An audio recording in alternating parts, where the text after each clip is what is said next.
وقار official کے قابل احترام اور معزز ناظرین، السلام علیکم۔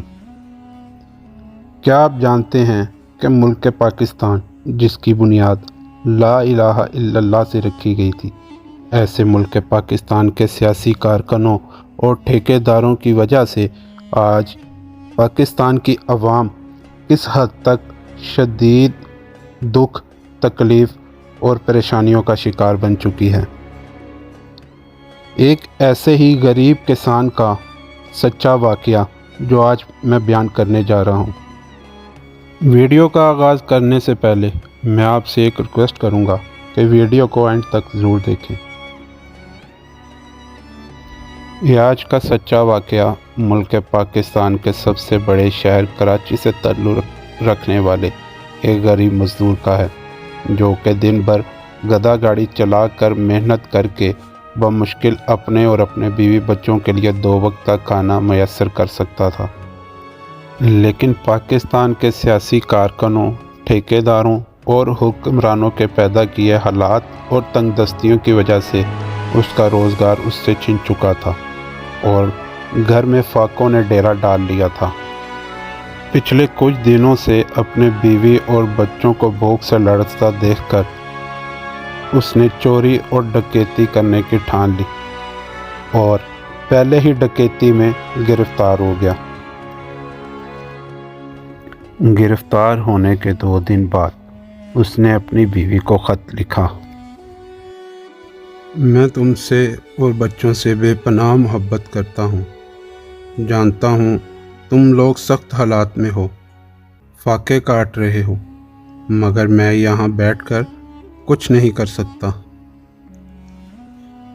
صرف اتنا کر سکتا ہوں کہ کھانا پینا چھوڑ دوں تاکہ خود کو تمہارے ساتھ محسوس کر سکوں۔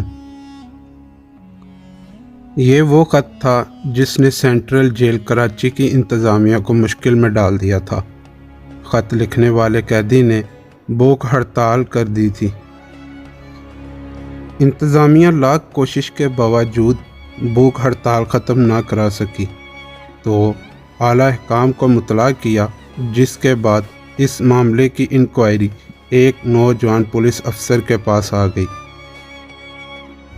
اس نوجوان پولیس افسر نے اس قیدی کی فائل پڑھنے کے بعد اس کے حالات کا مظاہرہ کرتے ہوئے اس کی داستان کچھ اس طرح سے سنائی: میں نے خط پڑھا تو بے چین ہو گیا، فائل گھر لے گیا اور وہ خط اپنی اہلیہ کو دکھایا تو وہ رونے لگی۔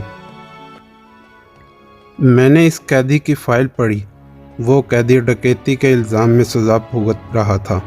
حیرت انگیز بات یہ تھی کہ جس گھر میں ڈکیتی کی گئی تھی اس گھر میں سے نہ تو کوئی پولیس اسٹیشن میں آیا اور نہ ہی ان میں سے کسی نے کوئی مقدمہ درج کروایا۔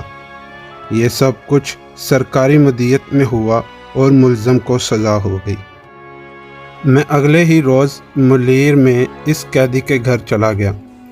اس کی اہلیہ اور 3 بچے ملیر کھوکھرا پار میں ایک کمرے کے ٹین کی چھت والے گھر میں رہتے تھے۔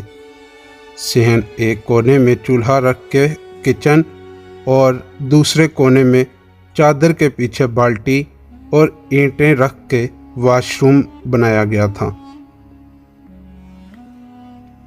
پولیس افسر کا کہنا تھا کہ قیدی کی اہلیہ سے تفصیلات پوچھیں تو کہنے لگی کہ وہ گدھا گاڑی چلاتا تھا۔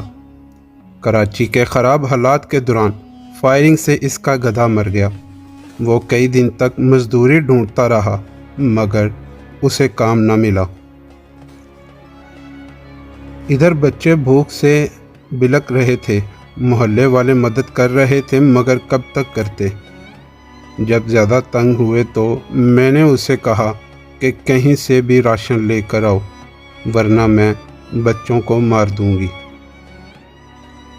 وہ خاموشی سے چلا گیا اور پھر شام کو اطلاع آئی کہ ڈکیتی مارتے ہوئے اسے پولیس نے گرفتار کر لیا۔